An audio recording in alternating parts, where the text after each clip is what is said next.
അസ്സലാമു അലൈക്കും പ്രിയപ്പെട്ടവരെ, ഇന്ന് സൂറത്ത് യാസീനിലെ 21 മുതൽ 25 വരെയുള്ള ആയത്തുകളാണ് പഠിക്കാൻ പോകുന്നത്. എല്ലാവരും ക്ലാസ്സുകൾ ശ്രദ്ധിച്ച് കേൾക്കുകയും പഠിക്കുകയും ചെയ്യുക. ബിസ്മില്ലാഹിർ റഹ്മാനിർ റഹീം. തബിഊ മൻ ലാ യസ്അലുകും അജ്റൻ വഹും മുഹ്തദൂൻ. കഴിഞ്ഞ ക്ലാസ്സിൽ വജാഅ മിൻ അഖ്സൽ മദീനത്തി റജുലുൻ യസ്അ ഖാല യാ ഖൗമി ഇത്തബിഉൽ മുർസലീൻ. അതുവരെയാണ് പറഞ്ഞു നിർത്തിയത്. അതിൻ്റെ അർത്ഥം, നഗരത്തിൻ്റെ അങ്ങേ അറ്റത്ത് നിന്നും ഒരാൾ ഓടി വന്നിട്ട് പറഞ്ഞു, എൻ്റെ ജനങ്ങളെ, ആ ദൂതന്മാരെ നിങ്ങൾ പിൻപറ്റുവിൻ. അതിന് തുടർച്ചയായി തബിഊ മൻ ലാ യസ്അലുകും അജ്റൻ വഹും മുഹ്തദൂൻ. തബിഊ, നിങ്ങൾ പിൻപറ്റണം, മൻ ലാ യസ്അലുകും അജ്റൻ, നിങ്ങളോട് യാതൊരു പ്രതിഫലവും അവർ ആവശ്യപ്പെടാതെയാണ് നിങ്ങളെ പ്രബോധനം ചെയ്യുന്നത്. വഹും മുഹ്തദൂൻ, അവരാകട്ടെ സന്മാർഗം ലഭിച്ചവരുമാണ്.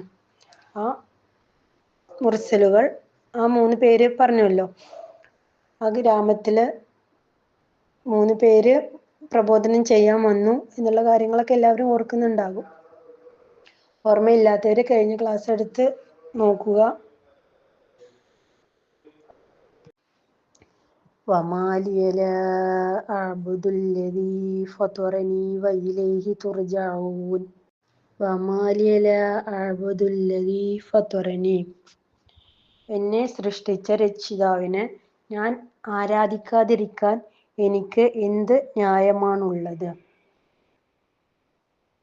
വഇലൈഹി തുർജഊൻ, അവനിലേക്കാണ് നിങ്ങൾ മടങ്ങുന്നത്. അഅത്തഖിദു മിൻ ദൂനിഹി ആലിഹതൻ ഇൻ യുരിദിനിർ റഹ്മാനു ബിദുർരിൻ ലാ തുഗ്നി അന്നി ശഫാഅതുഹും ശൈഅൻ വലാ യുൻഖിദൂൻ. അഅത്തഖിദു മിൻ ദൂനിഹി ആലിഹതൻ, അവനെ കൂടാതെ വല്ല ദൈവങ്ങളെയും ഞാൻ ആരാധിക്കണമോ? ഇൻ യുരിദിനിർ റഹ്മാനു ബിദുർരിൻ, കാരുണ്യവാനായ അല്ലാഹു എനിക്ക് വല്ല വിപത്തും വരുത്തുന്ന പക്ഷം, ലാ തുഗ്നി അന്നി ശഫാഅതുഹും ശൈഅൻ, അവരുടെ ശുപാർശ എനിക്ക് പ്രയോജനപ്പെടുകയില്ല. വലാ യുൻഖിദൂൻ, അവരെന്നെ രക്ഷപ്പെടുത്തുകയുമില്ല. ഇന്നി ഇദൻ ലഫീ ളലാലിൻ മുബീൻ, അങ്ങനെ ഞാൻ ചെയ്യുന്ന പക്ഷം തീർച്ചയായും വ്യക്തമായ വഴികേടിലായിരിക്കും.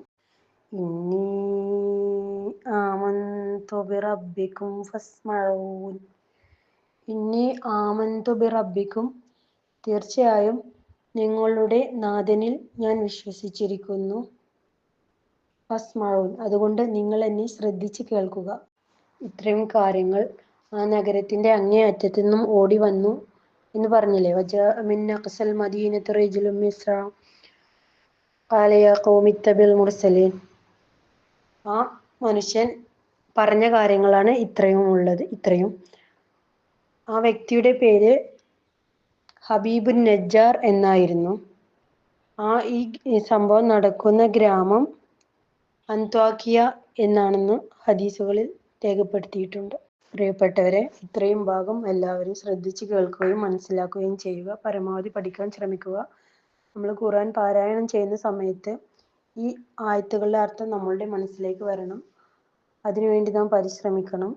എല്ലാവരും വൃത്തിയായും ഭംഗിയായും പഠിച്ചു വെക്കുക. താല്പര്യമുള്ള എല്ലാവരിലേക്കും ഇത് എത്തിച്ചു കൊടുക്കുക. സബ്സ്ക്രൈബ് ചെയ്യുക, ഷെയർ ചെയ്യുക, ലൈക്ക് ചെയ്യുക.